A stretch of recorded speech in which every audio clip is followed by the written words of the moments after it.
शिव पूजन और बेलपत्र।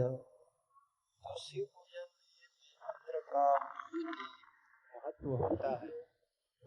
शिव पूजन जब शिव जी को अर्पण करते हैं तो इस मंत्र के द्वारा शिव जी को बेलपत्र अर्पण करना चाहिए।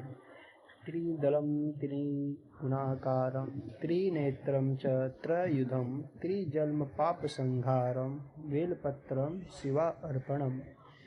इसका मतलब होता है 3 दल वाला, सत्व, रज एवं तम स्वरूप, सूर्य, चंद्र, अग्नि, त्रिनेत्र स्वरूप, आयु, दत्रीय स्वरूप तथा तीनों जन्मों के पापों को नष्ट करने वाला बेलपत्र मैं भगवान शिव को समर्पित करता हूँ। तो दोस्तों, मनुष्य जो जन्म है बहुत ही दुर्लभ तरीके से हमें मिलता है, जिसका मुख्य लक्ष्य है मोक्ष की प्राप्ति। इसका मुख्य साधन है ज्ञान, जो भगवान शिव की उपासना से प्राप्त होता है। शिव जी की आराधना केवल जल व पत्र पुष्प से हो जाती है। इनमें प्रमुख है बेल पत्र।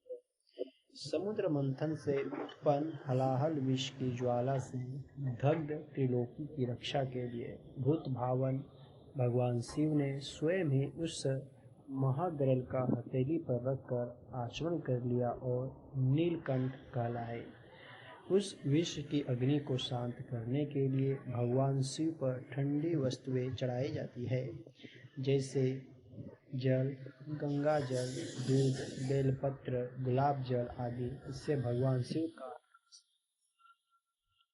शिव पुराण में कहा गया है कि यदि पूजन में अन्य कोई वस्तु उपलब्ध ना हो तो बेलपत्र ही समर्पित कर देने चाहिए।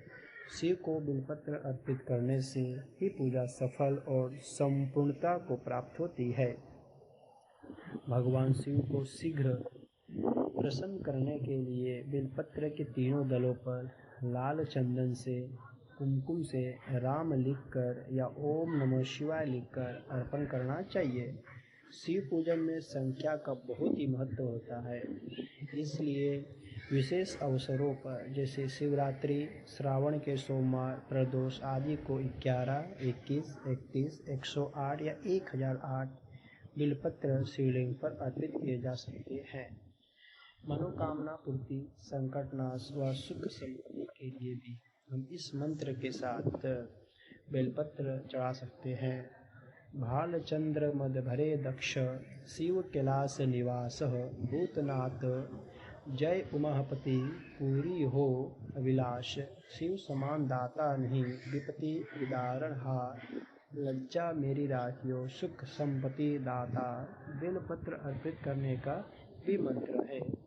भगवान शिव को जो हम बेलपत्र कहीं अनेक प्रकार के मंत्रों से भी करते हैं, जैसे कि नमो विल्मिने च कवचिने च नर्मो वर्णिने च वरुथिने च नमः श्रुताय च सूत्रसेनाय च नमो दुन्दुभ्याय च ननाय च श्री सांब शिवाय नमः बेलपत्राणि समर्पयामि।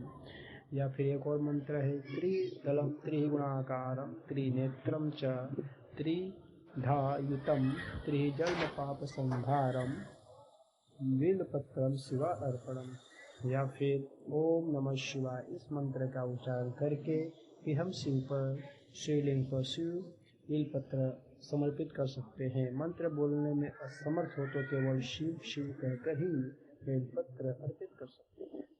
शिव पूजा में बेलपत्र चढ़ाते समय कई बातों का हमें ध्यान रखना होता है। जैसे बेलपत्र में कोई भी छिद्र, कटा फटा, टूटा हुआ नहीं होना चाहिए। 3 पत्ते वाले कोमल अखंड बेलपत्रों से भगवान शिव की पूजा करनी चाहिए। बेलपत्र में चक्र व वज्र नहीं होने चाहिए। बेलपत्रों में जो सफेद दाग रहता है उसे चक्र कहते हैं, और डंठल में जो गांठ होती है उसे वज्र कहते हैं। बेलपत्र धोकर मिट्टी आदि साफ कर शिव जी पर अर्पित करने चाहिए। जिन तिथियों में बेलपत्र तोड़ने की मनाही है उस समय बासी या सूखे बेलपत्र भगवान शिव को अर्पित कर सकते हैं।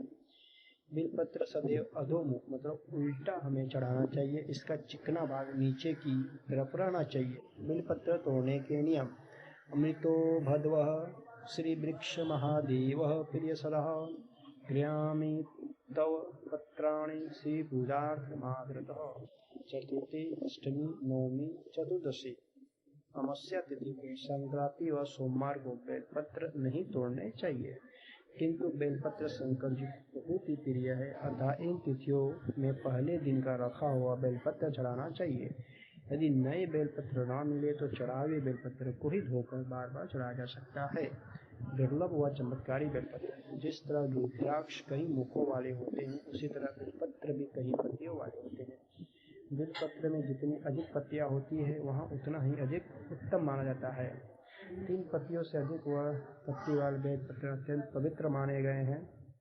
4 पत्ती वाला बेलपत्र जाता है मुक्ता जी को। 5 पत्ती वाला बेलपत्र धन्यवाद। तत्परा अहोरात्र। प्राप्त होता है। 6 से लेकर 21 पत्ती वाले बेलपत्र मुख्यतः नेपाल में पाए जाते हैं। इनका प्राप्त होना अत्यंत ही दुर्लभ है। बेलपत्र की महिमा। तो बेल वृक्ष साक्षात शंकर रूप है। ब्रह्मा आदि देवता शक्ति प्राप्त करने के लिए बेल वृक्ष के नीचे आकर बैठते हैं। आशुतोष शिव को बेलपत्र कितना प्रिय है, इसका अनुमान इस कथा के अनुसार लगाया जा सकता है।